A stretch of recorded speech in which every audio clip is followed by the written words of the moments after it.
Welcome, everyone. Come on in. You are muted on arrival, but you're welcome to have your cameras on at this point. Please let us know that you're here. Drop your name and your organization into the chat. Introduce yourself. If you want to share what you're interested in today, why you're here, what you want to learn, especially if you're one of the honored companies today who is a champion. Come on in. All right. I think we had over 100 people registered today, so we are going to give a little bit of time to let people come in and join. So please introduce yourselves in the chat.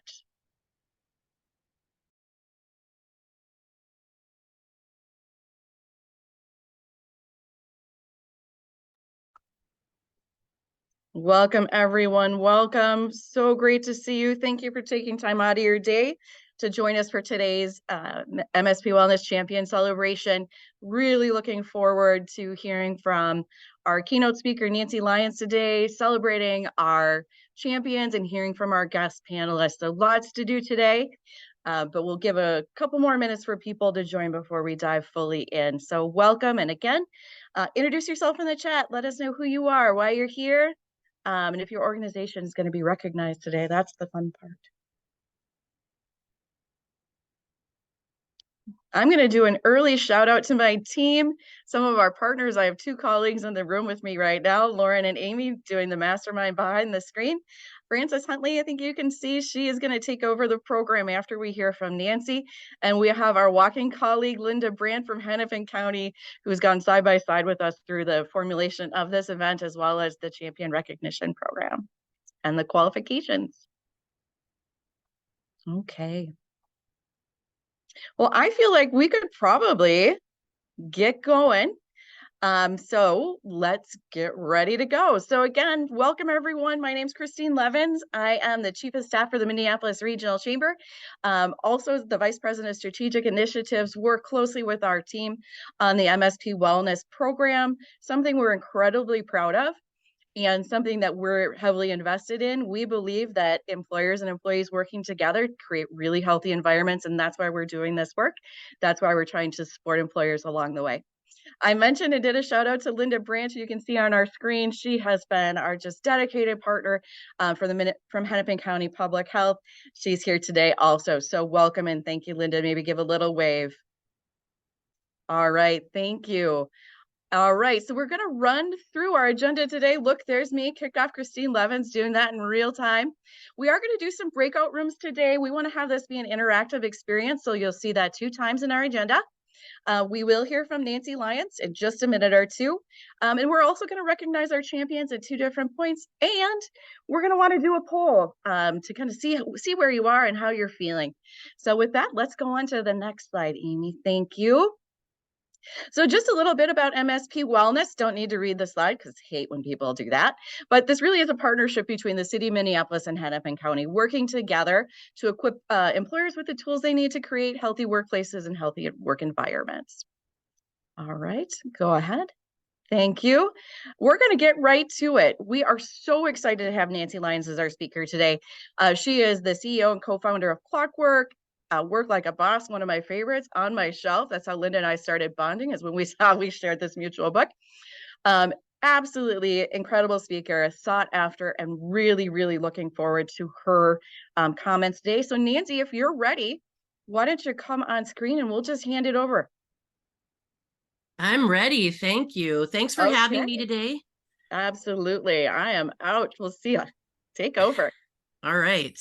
Well, I'm super excited to be with all of you. I'm also excited to have another virtual event. I love virtual events. Why? Because, well, I'm ADHD and I'm not running out the door in the final minutes to get to a speaking engagement. I just sit down at my desk and I appreciate that. So I'm glad to see those of you that I can see. Welcome any comments or questions after this, and I'd love to just sort of launch right into the remarks that I prepared for today. You know, I wanted to start from sort of a personal angle as a human and a business owner. You know, throughout my life, that word wellness has been something that I put off. It's something that I had a hard time with, and I really avoided it. In fact, the word wellness is one that never really resonated with me. it was a word for fancy white ladies, not me, thin people, not me, people who don't work, maybe people who stay home and hang out with their pets. Wellness is a word that I attach to the concept of privilege. And I'm not sure if you feel that way, but it certainly has been the way that I received that word. A few weeks ago, I got a brand new tattoo and I'm super excited about it. And I know you don't often hear women CEOs stand at a microphone and say, I got a new tattoo, but I did. And it isn't big or splashy. In fact, it's kind of the opposite. It's pretty small and not really intended to be seen by anyone but me, because I got this tattoo for me. And it says, be here now. It might not seem like it, but it's actually one of the best and most thoughtful acts of wellness that I have ever done for myself. And it's there to remind me to ask, what can I do in this moment? What can I do to prioritize myself? What can I do to be an agent of change in my space, be an influencer in my space, so that I can serve it and it can serve me? And I find that care and wellness for me can be participating actively in the things I care about, that I'm passionate about, or the things I'm really committed to, or the things where I feel like, hey, a little bit of effort and I might be able to move the needle, like my activism for family equality and LGBTQ families all over the country. That is something that when I am engaged in it makes me feel more connected to my purpose. Wellness can be journaling or being in nature. We all know, we've all read those articles that suggest that being in nature is actually a really healthy thing, just being outside. And, you know, we're all preparing for the season of inside.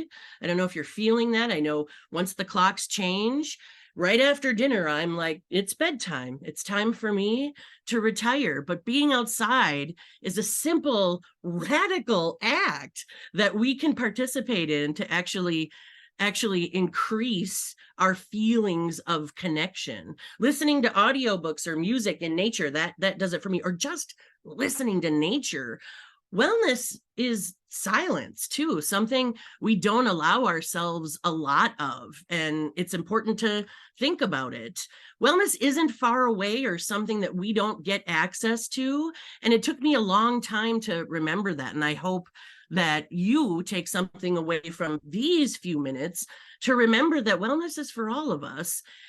I share all of this because I think it's easy to get swept up in a few aspects of wellness and self-care that can derail it, derail the best of intentions, derail our interest in wellness. The other reason I share this, quite frankly, is because I'm an employer, and I'm often inspired by, but also intrigued by, the idea that people ask me to facilitate their wellness. Look at me. I have a hard enough time keeping up on my own. And I think people forget that we don't need wellness to be mandated or to be official or to be a program. When and if it is inside of organizations, that's a bonus. When our organizations care about how we are and who we are and how we are with each other, that's a bonus. And I think it involves all of us, not just leadership, not just ownership, but we all have to recognize our part in wellness and taking care of each other. I think some of the things that can derail our approach to caring for ourselves are things like perfectionism. You know, I see it all the time. I am aware of it all the time. I see it in my people. We think if we messed up yesterday, our entire wellness plan is shot. Linda, I see you on that treadmill. I see it. There's wellness happening live. We get down on ourselves if we don't do everything exactly how it's supposed to be done, the right workout, the right dietary choices, the right hours of sleep every night, the right body. My body isn't right. That's a message that our culture sent me every day of my life in my formative years. So I grew to believe it. I subscribed to that. The truth is, this is my body. And the simple act of owning it and valuing it is part of my wellness journey. This is the body I get. Awesome or not, perfect by culture and society standards or not, this is the body we get. And honoring that with small acts or radical acts of kindness to self is super important. So we beat ourselves up because we think we fall behind, but really, you're still right where you were. You're still right where you were. And changes are made with tiny behavior shifts. Changes don't happen dramatically. Like, think about it. Whenever I say I'm giving up carbs, carbs shall no longer, carbs are my favorite food group. Who am I fooling? Like, carbs are an essential part of just being alive. You can't go to a party without hitting a charcuterie board, right? Not these days. That's like a whole hobby for people. So carbs are part of socializing. But tiny behavior shifts are what we're looking for. Changes are made incrementally. And every day you can make healthful decisions. You can make a healthful decision, and it absolutely doesn't matter if you messed up yesterday, because there's no such thing as messing up. We're holding ourselves accountable to better quality of life. That's wellness. But whatever that looks like can change from day to day. And all I try to do, and all I encourage even my staff to do, is to recognize that I'm going to try to do just a little bit better than I did yesterday today. It doesn't have to be another stressor, because I don't know about you, but we are all so busy. We are all struggling with busyness and overwhelm and the existential crisis that the pandemic situation left us in. We're all wondering, why do I do this? Why am I even showing up for work? Who am I even serving? Why do I even matter? I don't care if you admit it or not, we're all struggling with those things. We all hear about burnout all the time, and burnout is a reality, but we also have to recognize that when we convince ourselves regularly that we are burned out, well, that's our self-talk, and that's the record we have on repeat, and that's the story we're telling ourselves, and that becomes true. When we consistently remind ourselves that we are burned out and we make no real effort to just breathe a minute, then we will believe the stories we are telling ourselves, and burnout becomes the thing that we manifest. I also think, doing it like everybody else, having the same program or plan as any, I'm a small company. I can't do what Target does or what General Mills does or what some of these, but I can do something. Even if it's just encouraging people to make the change, to embrace the opportunities, to take themselves into consideration and prioritize themselves. Those reminders are equally as important as formal programs inside of larger organizations. I don't have to keep up with the Joneses. None of us has to do it like everyone else does it, or like capitalism wants us to, right? I often say, like, we are running like we're in a hamster wheel because we exist in a system of capitalism, right or wrong. It makes us feel like unless you're hustling, you are unworthy. And I think spas and spendy vacations and the newest, trendiest massages and yoga for 2 hours a day, and all of that, of course, wrapped in really cute clothing, really, really cute clothing that probably doesn't fit me. We see these romantic versions of wellness around us, and it can be really easy to feel like a failure and compare ourselves to others and feel less than. But that doesn't get us to where we need to go, and it doesn't value who we are right now in this moment. I think assuming we need hours of dedicated time or official work-sponsored programs, it doesn't serve us to believe that that's the only way we get it. We believe that self-care requires copious amounts of time and energy and sometimes money. So we put it off. I don't know about you, but we say, I'll get that gym membership a different time. I'll show up there a different time, or I don't use it every single day, so I'm going to cancel it. Or when I don't work quite as much, then I'll pay more attention to me. I sometimes think when I don't work quite as much, I might be dead. Today's the day to pay more attention to me. Self-care doesn't have to be an event. Wellness doesn't have to be an event, right? It doesn't have to be something that we have to block off crazy amounts of time on our calendar. It doesn't have to be a program that your work sponsors and pays for. It doesn't have to be a mandated situation or something that you track. It can actually be a breath right now, a deep, meaningful breath. Take it while we're talking right now, take a moment and close your eyes, because you don't need to see me. I'm going to keep talking. Close your eyes and take a deep breath. Take it in through your nose, let it out through your mouth, nice and slow. Do that a couple of times. And you are prioritizing wellness in this moment, wherever you are, at your desk. It doesn't have to be something that we make into a program. It can be how you treat others. It can be how you extend kindness to your colleagues or your coworkers, even in these moments of frustration or confusion or uncertain times. It can be extending a hand, a helping hand, because how we treat others comes back to us. And in treating others kindly, we are still prioritizing our own self-care, because that energy is contagious and important. There are so many ways we and society around us make wellness seem hard, seem difficult, when it doesn't have to be hard. It doesn't have to be a specific routine that you execute every single day. It doesn't have to be all the things you ever want to do. It can be small. It can be unexpected. It can be a one-off, and it can be goofy if it helps you.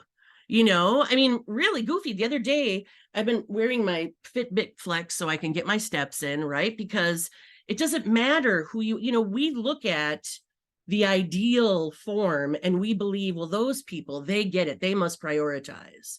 But we all have opportunity to prioritize ourselves. And sometimes, at the end of the day, I'll look at my steps and I'll think, oh no, there's 200, I have 200, I'm 200 short. And I will literally stand at the end of my bed before I go to bed. This doesn't help. I don't recommend, but I'll run in place until I hit my steps. And in that moment, I've prioritized wellness. I'd rather be sleeping. I'd rather be reading my book.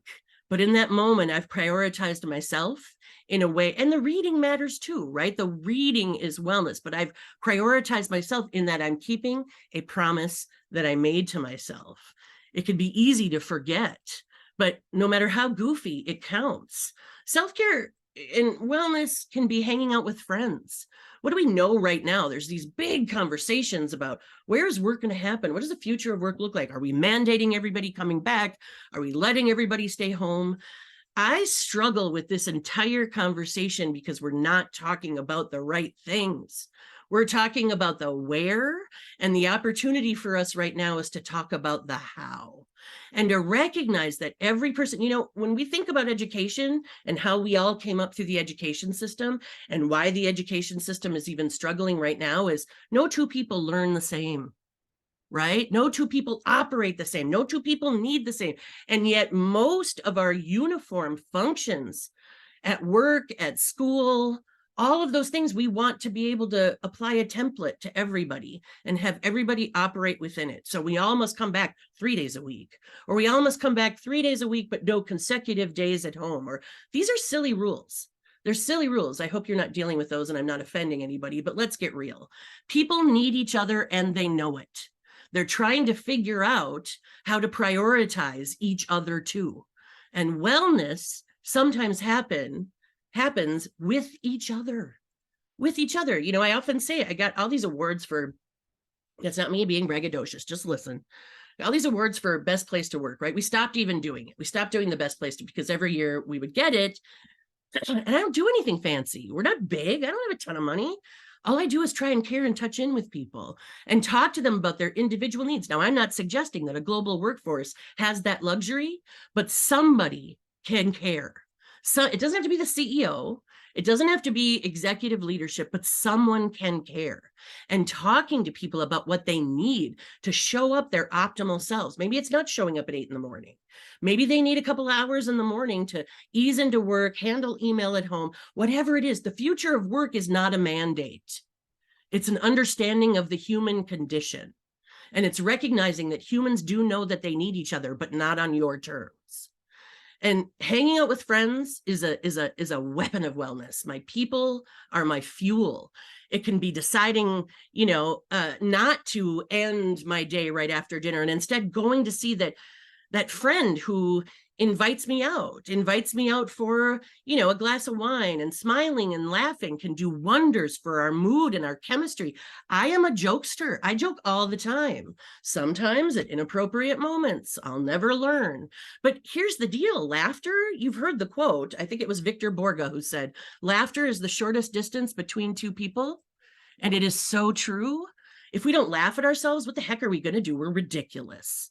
We are ridiculous. There's so much about humanity that I struggle with right now, but smiling and laughing is healthy, and feeling of companionship is good for our souls. And honestly, that comes from me, the most introverted of introverts, seriously. Also, having good boundaries is wellness, knowing when you have to say no and when you want to say yes. Those things have a lasting effect on our mental and physical well-being.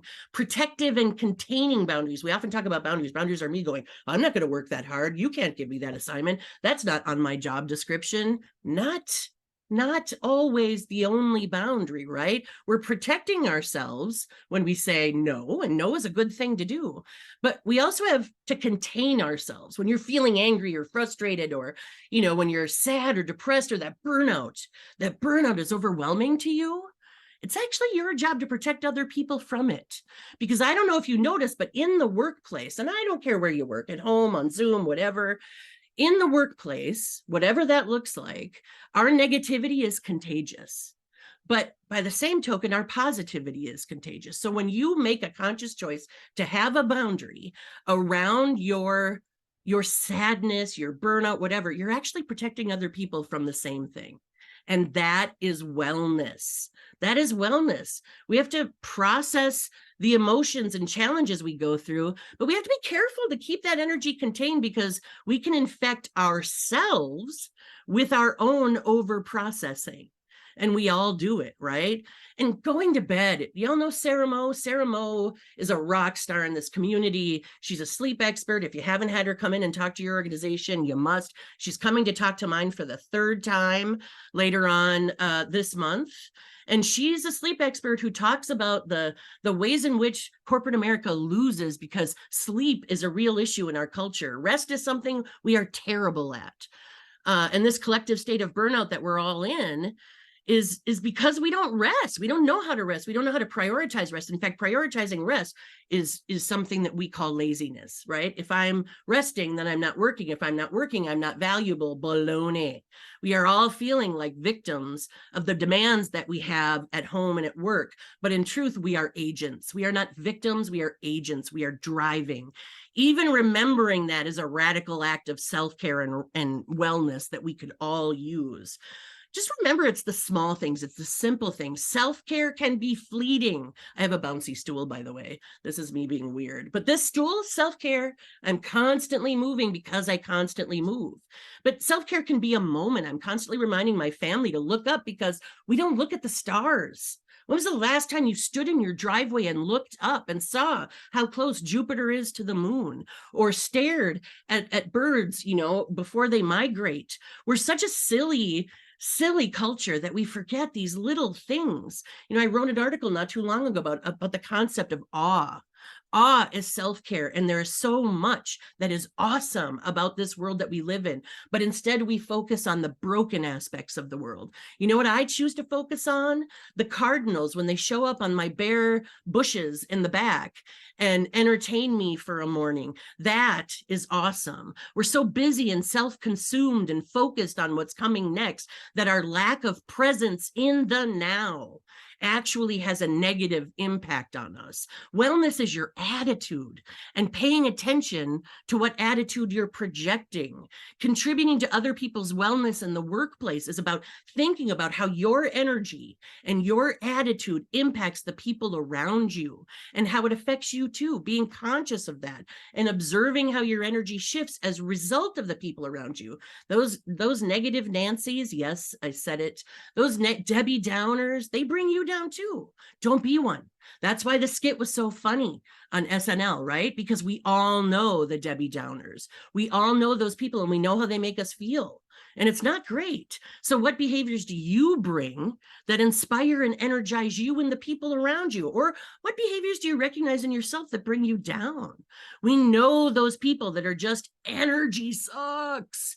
And we can choose to be negative or positive. And I don't mean the toxic positivity that you see on Instagram. You know, this is not actually my house. This is not my house, because my house is not nearly as clean as this. But everything we see on Instagram pushes the mess over and leads us to believe everybody but you is perfect and has a perfect kitchen. Not true. I have laundry right here behind me. So shift your self-talk.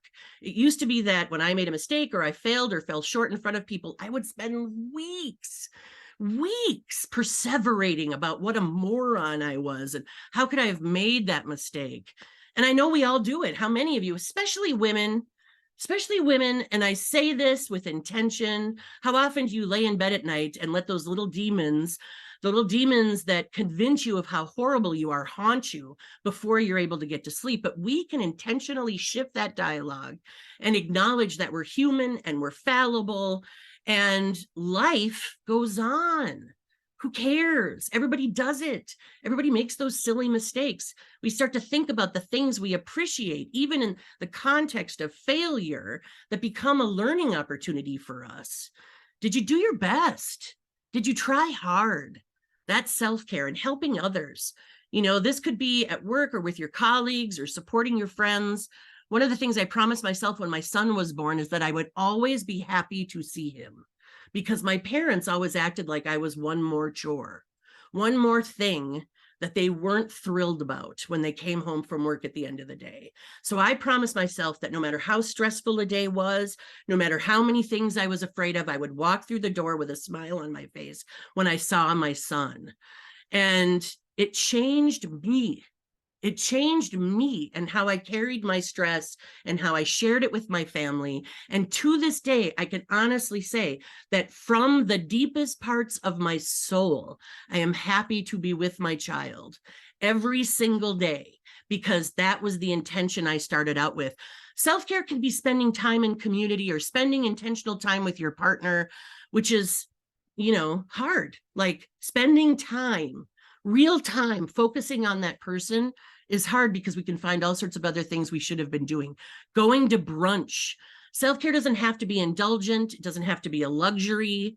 The reality is that self-care is driven first by genuine self-awareness. And none of us will have the same routine or the same needs. My spouse, I know, spends 2 hours a day cooking. I benefit from it.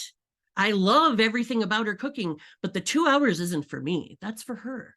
That's the time in the kitchen to spend with her day. So listen, my tattoo reminds me to be present. You want to see it? I don't know if you can. There it is. There. No, stop me on the street.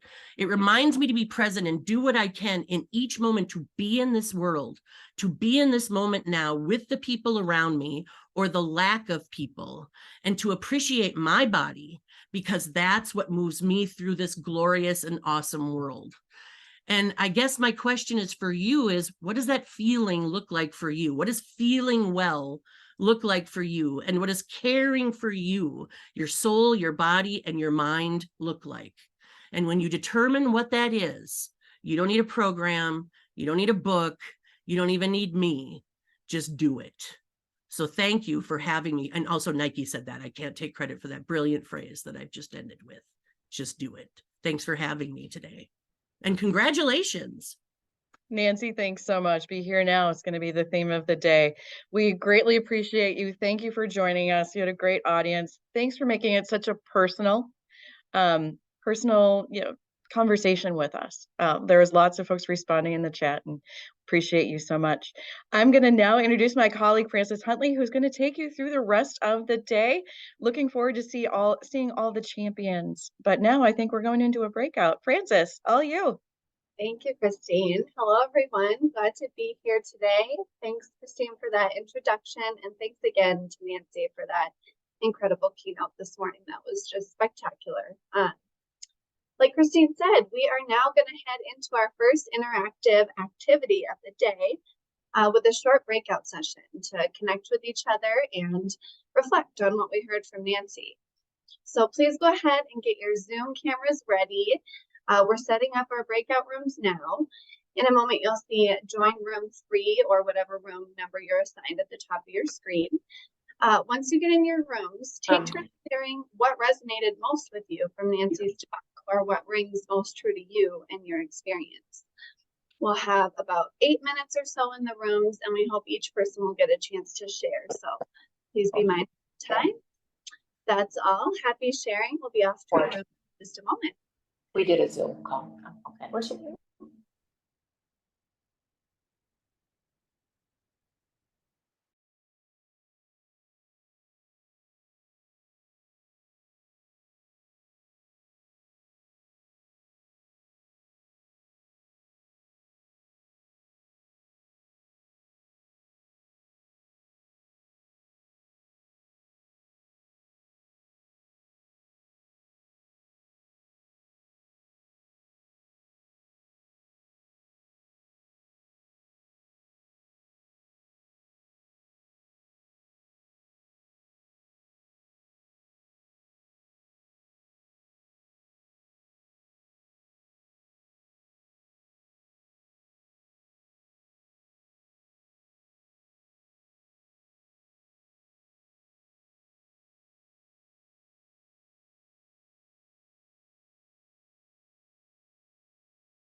Welcome back, everyone. We'll give everyone just a couple minutes to get back into the main room here.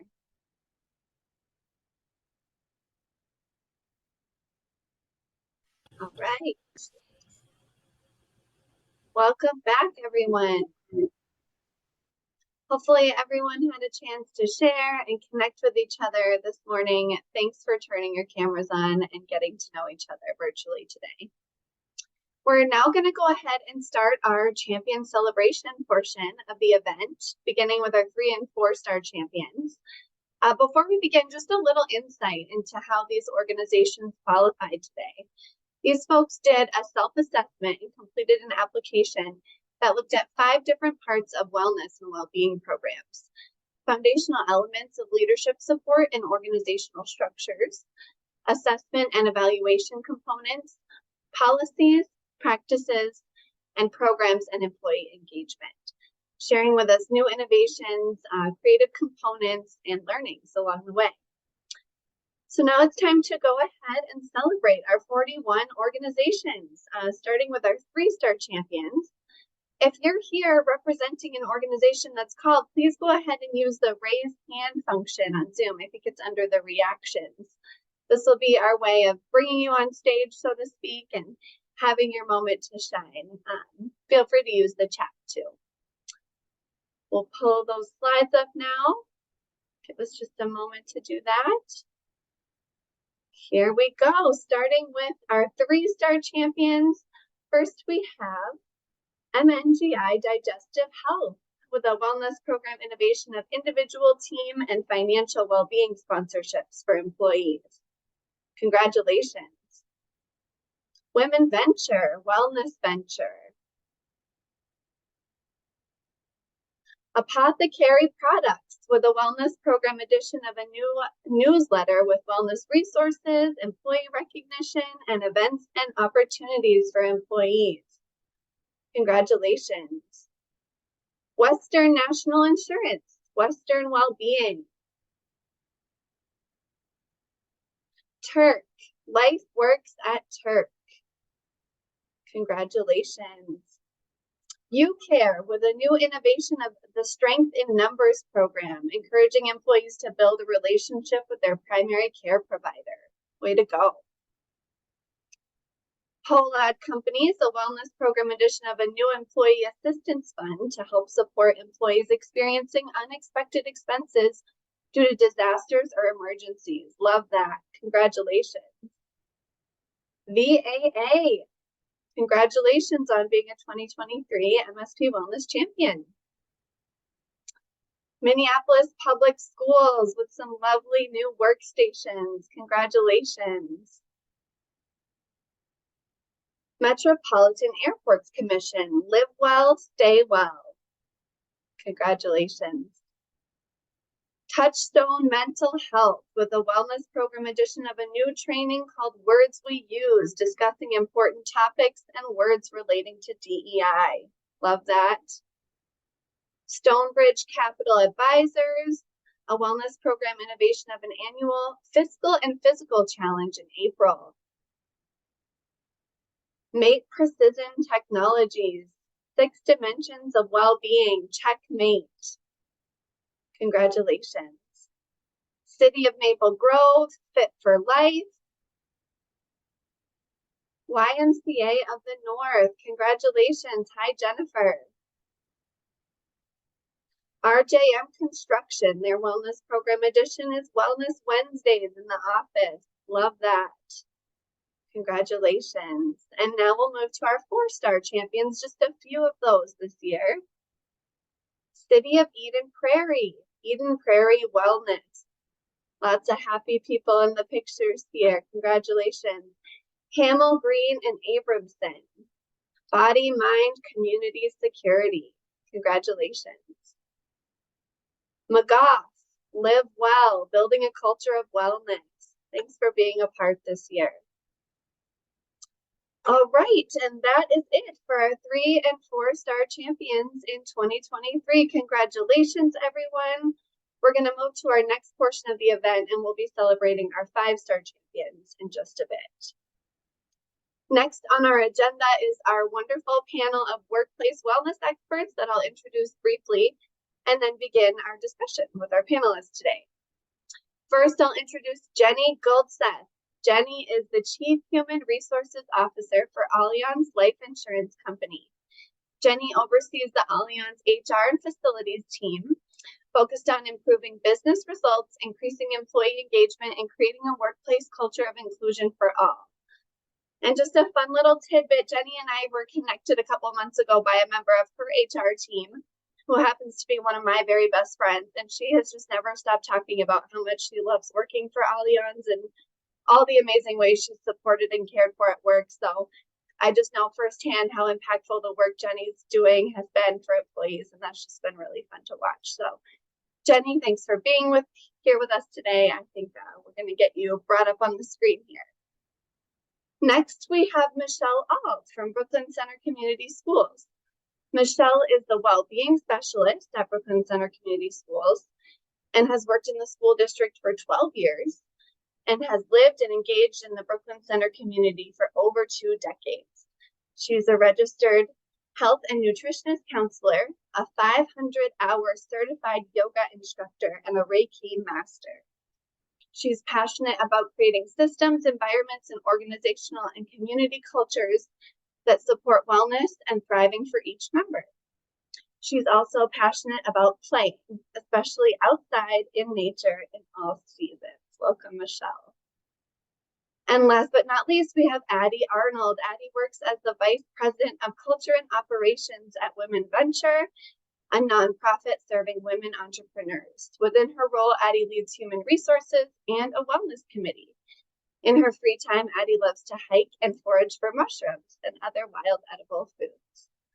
Hello, thank you three for being here. I'm so excited to have this discussion with you today and really get such a great diversity in perspectives and for our audience to hear some great nuggets of wisdom. So let's get started.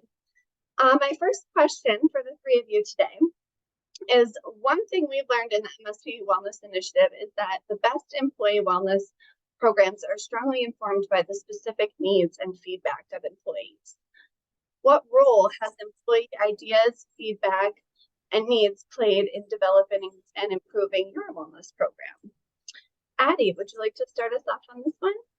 Sure. Can you hear me okay? Okay, great. So great to see you all. Happy to be here. To answer this question, Women Venture and our employee wellness committee really tries to use employee feedback to create our wellness program initiatives. So we have an employee engagement survey that goes out every 6 months. And then some of those high level areas of opportunity and themes that we find from that survey goes directly into our wellness committee's work plan for the year. So what we try to do is, for those high level areas from the survey, we categorize all of our initiatives from the committee into one of those survey feedbacks. So for example, we got some feedback based on our hybrid workplace that some of our staff feel like they have this need for connection with other staff members that they weren't getting with that kind of organic in-person office presence. So the wellness committee started a monthly, what we call Coffee with a Coworker program, where you get matched up with somebody else in the organization and you can get together for lunch or coffee. We even have people go rollerblading together. So just kind of a nice way to get to know your coworkers since you're not in person all the time. And we also tried to do a monthly happy hour after work, but we were getting really low attendance every month. So that was just a good learning opportunity for us, because we received feedback from the staff that they weren't as interested in having out of office working hours get-togethers or meetings. So we were able to just continue that initiative after getting feedback. Love that. Thanks, Addie. How about Jenny? Good morning, everybody. Good to be here with you today. So, back to that, the question here about how wellness programs informed by the feedback from employees.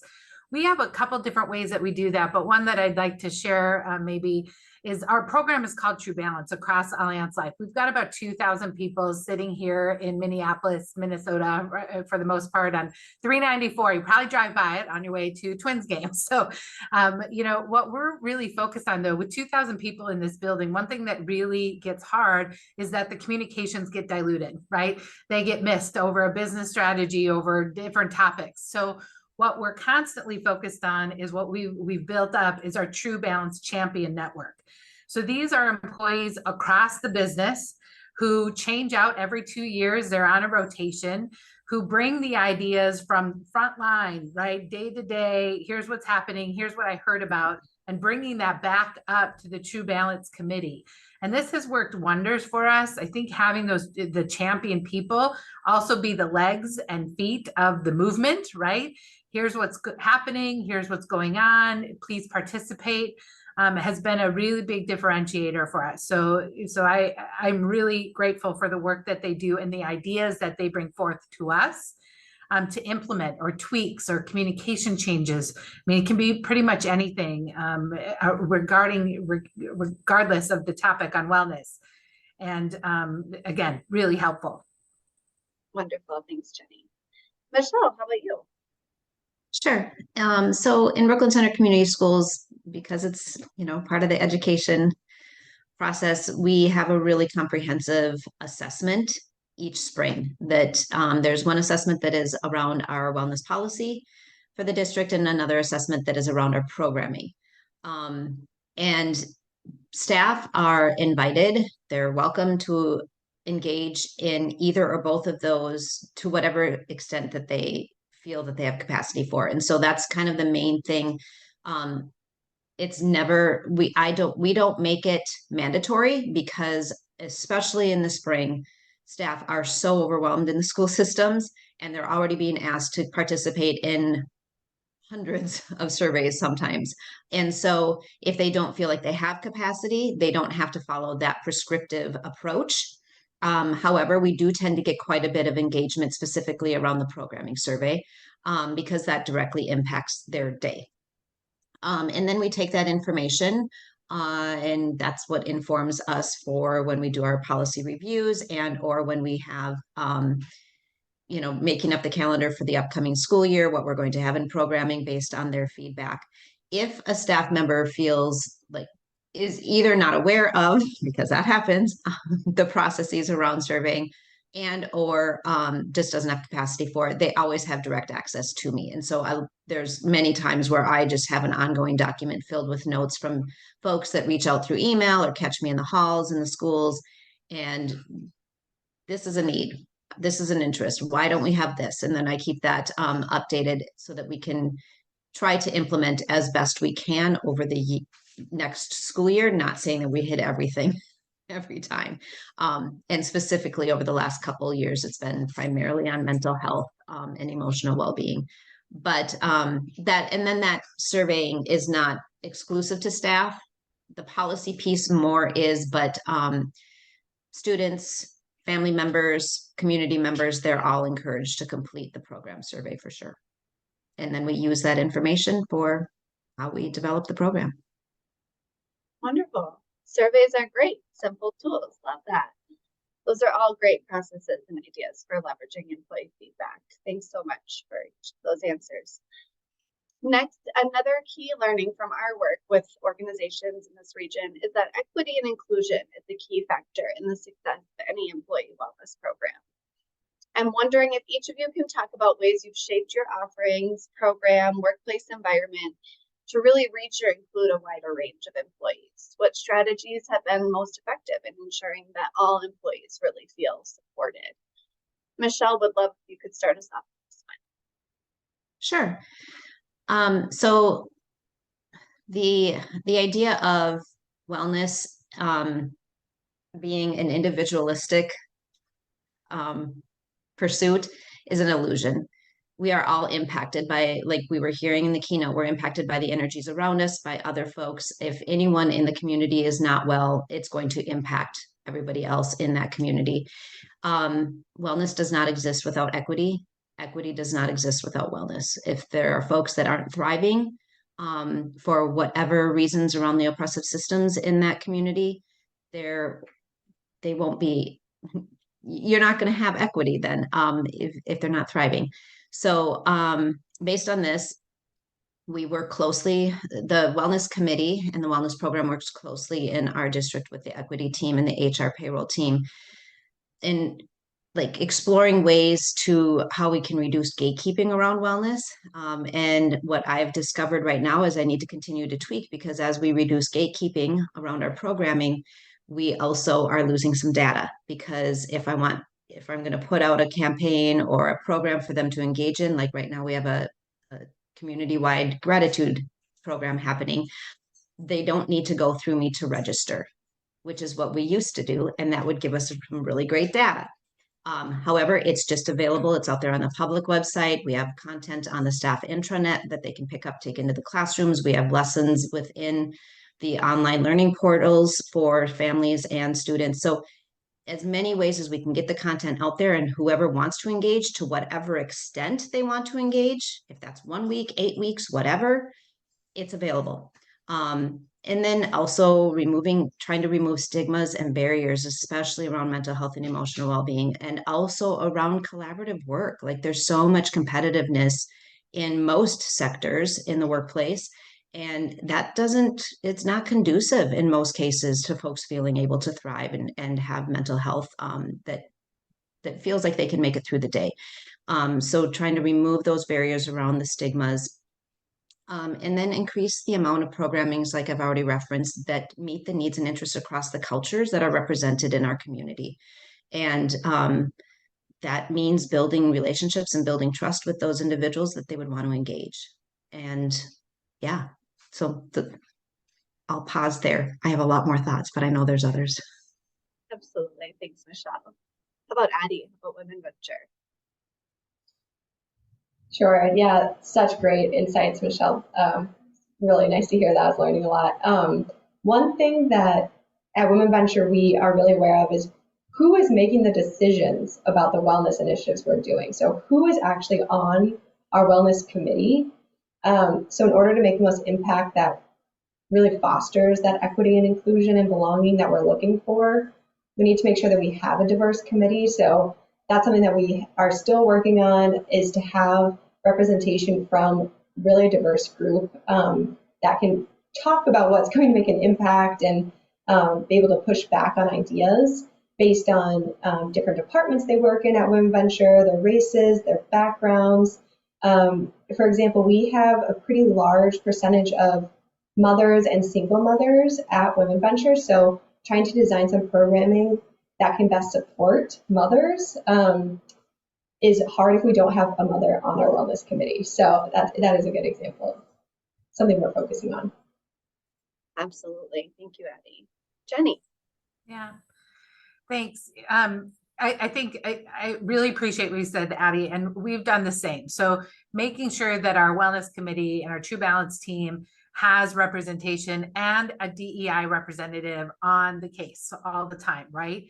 But another area that we've really tried to fold into our wellness activities is our employee resource groups. So having members, that the chairs, co-chairs, people that are on those employee resource groups on the committee, so that they can bring that view and that vantage point to our programming, has been really beneficial. And a couple of tangible examples of, maybe little things, not everything is a, $1 trillion budget. None of us have it. So, everybody's trying to do things with what they can. But a couple ideas that came from those connections: we created, a little library. We have an on-site daycare center here. And so we created a little library outside for everybody to come in and get different books at different age groups. But those books are focused on diversity. So, for learning around that. So that's been really fun, and a really good example of something fairly reasonable that came from that. We've really worked on our food offerings across the buildings through the daycare to provide diverse offerings, different wellness offerings across the board. And that's been really well received.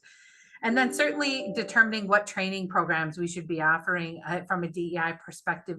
Again, mental health means a lot of different things to a lot of different people, and having that thought process in the development of the programs has been really beneficial. So, use every opportunity to have a broad view on anything that you're creating and doing has proven to be very successful for us. Thanks, Jenny. Yeah. To hear all of that integration of, DEI and wellness, and really the idea that you can't have wellness without inclusion and vice versa. Correct. Really completely intertwined. And I love how each of your organizations are bringing that to light. Thanks for that. For our last question today, I want to give our audience some really tangible and foundational advice to walk away with. When you think about what's really worked well in supporting employee well-being, what is the thing, or maybe the few things, that you think you absolutely must have in place in your organization to have a successful wellness program? Elements, structures, procedures that you can't do this work without. Jenny, would you like to start us off? Sure, thanks. Yeah, a couple things that may seem basic, but I think it's really, really important. You have to have a dedicated person. You have to have the person who's going to own it from start to finish and implement it and be there to champion it throughout. That's incredibly important to see programs through. I think secondly, everybody talks about this, but you have to have leadership buy-in. So, we make sure to walk the talk here. Our senior leaders, our executive leadership group, we put these items, the activities, on their calendars. They can't miss. It's, a mandatory meeting, so to speak, right? So they're showing up, they're being participatory, they're listening, they're learning, they're showing the importance of wellness and well-being, and that's been a huge plus for us, because then employees want to get more engaged as well and realize it's okay to attend. Sometimes you always have that barrier, oh, I'm too busy, or my boss won't let me. Well, if the president's there, I think it's okay. It makes a difference. And those frontline managers make such an important part of the decision-making process for employees, especially at work. And listening to employees, right? They know what they need. They know what they're looking for. They need opportunities to help try and find that. So being that source and really listening and enabling that is powerful. And it certainly helps. So our True Balance champions are a big part of that help. And then I'll just close with one last don't be afraid to try new things. Not everything's going to work. Not everything's going to be at the right time, but you might serve one person. And to this one person, it might be a big deal, and that's important. And things might fail. I'll be honest. We've tried some things that were complete duds, right? that didn't mean anything to anybody, and people were like, "What were you even thinking?" Or at the start of the pandemic, we rolled out a new tutoring service, right? Which you would have thought that would have been a good timing, but actually, it set people into even more panic, because they're just trying to get their kids home from school, and we're trying to roll out this thing that didn't help. But don't be afraid to try new things and fail, because it might just help one person, and you can always try again on a different course with a different topic. So really encourage you to do that. Absolutely. So important. Thank you, Jenny. Yeah. So how about your experience?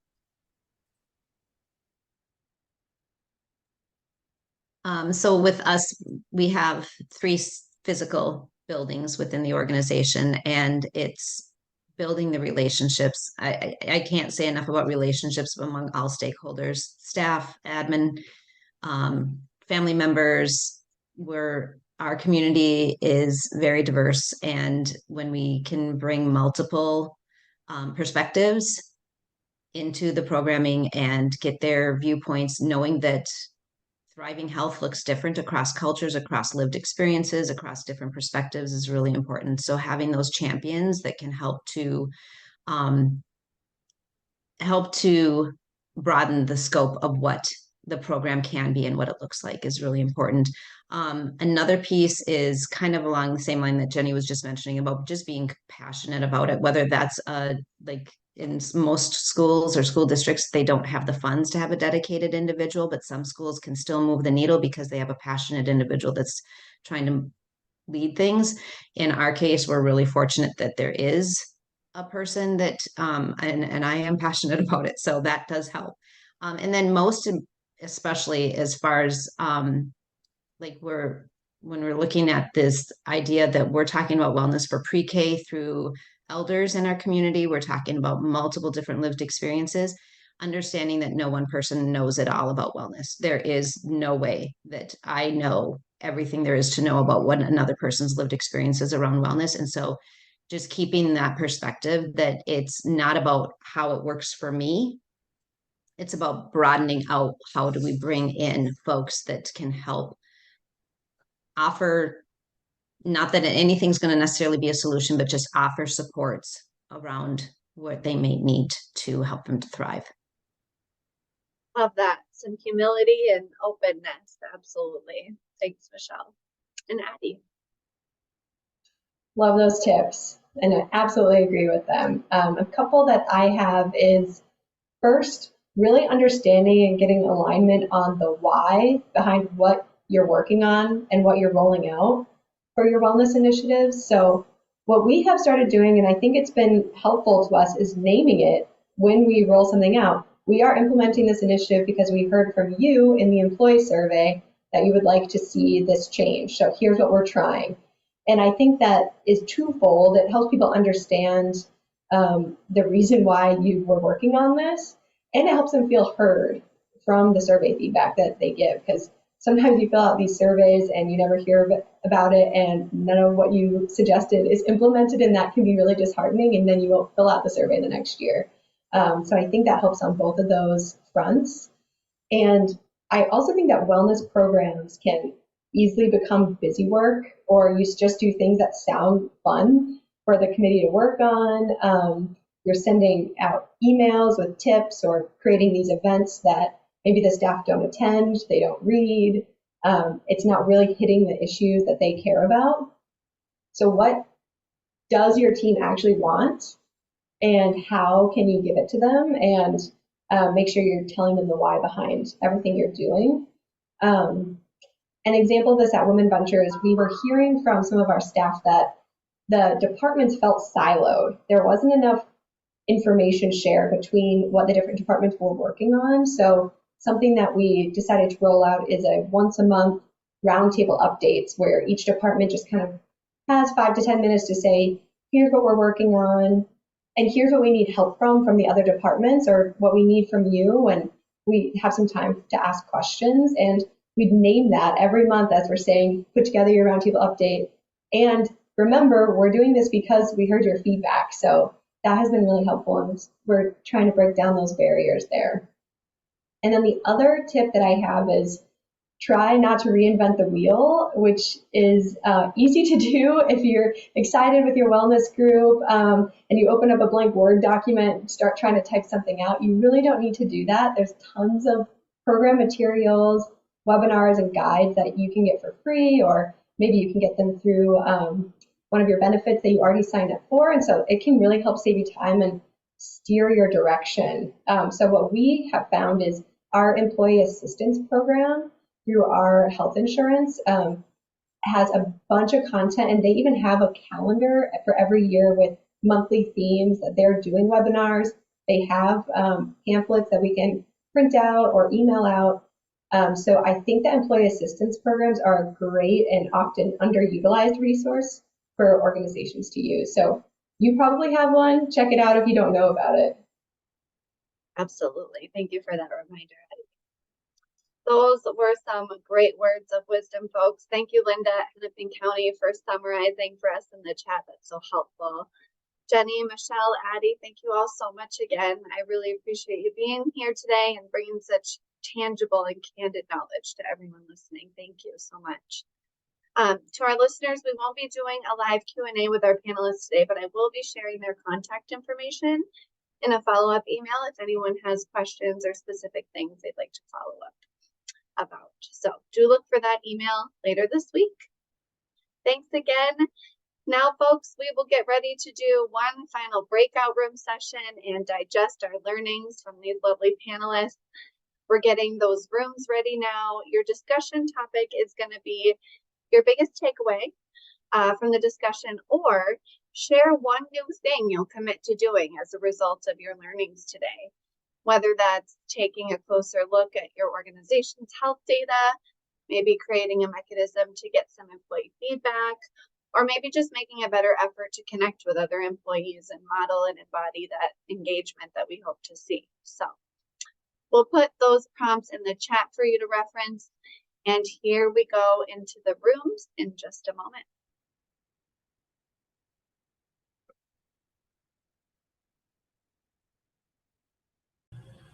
All right, folks, welcome back. Hope that some engaging and interesting discussions were had. Now we are going to go right into our final champion celebration portion of the day and recognize our 5-star MSP Wellness Champions of 2023. Here we go. First, we have Reach for Resources, Reach for Well-Being, Eat Well, Move Well, Think Well. Congratulations. Minnesota Air, with some happy gardening people. Delta Airlines, Delta Wellbeing, Share Care. Congratulations, thanks for being a part. Southeast Service Cooperative, SSC Wellbeing. And some lovely artists on the right there. Health Source Solutions, Heart and Soul. Congratulations. Culligan Water, Culligan Wellbeing, and a great hydration station. Dermatology Consultants, Thrive Dermatology Consultants, congratulations. Brooklyn Center Community Schools, 8 Dimensions of Wellness. Thanks again, Michelle. Fairview Health Services, their Wellness Program Edition is the 4th Employee Fitness Center in 2023. Congratulations, that's awesome. Rockler, Build Your Best, Rockler Wellness. Allianz Life Insurance, True Balance. Congratulations. Marsh McLennan Agency, Cheer, Care, Health, Encourage Employees, and Respond. Love that. Mall of America. Congratulations. Wayzata Public Schools, with a dedicated well-being advisors providing appointments with staff and their families if needed. That's great. Congratulations. City of Chaska, a Star Tribune Talk workplace for 4 years in a row. Hennepin County. Congratulations and thanks for being a great partner. South Central Service Cooperative, SCSC Wellness. Cigna Group, congratulations. Metro Transit, Metropolitan Council, Fit for Light. City of Minneapolis, Stride Minneapolis, congratulations, love the marshmallow roasting. ECMC Group, physically thriving, financially secure, emotionally balanced, socially connected. Love that. Essentia Health, take charge, be your best you. And that is a wrap for our 2023 MSP Wellness Champions. Congratulations to everyone. Thank you so much for all the work you're doing to create and sustain healthy workplaces. Congratulations again. We want to thank all of you for being here today with us. We have a very quick 2-question poll that we'd love if you could hang on for just a moment and answer for us so we can capture some live feedback today. Here comes the first question. What was your favorite part of the program today? We'll share those answers and then we'll move to the next question. What topics would you like to see covered in upcoming programming? Thanks so much for sharing your answers with us. Thanks for being here today and helping make this a great celebration. Have a great day, everyone. Thank you.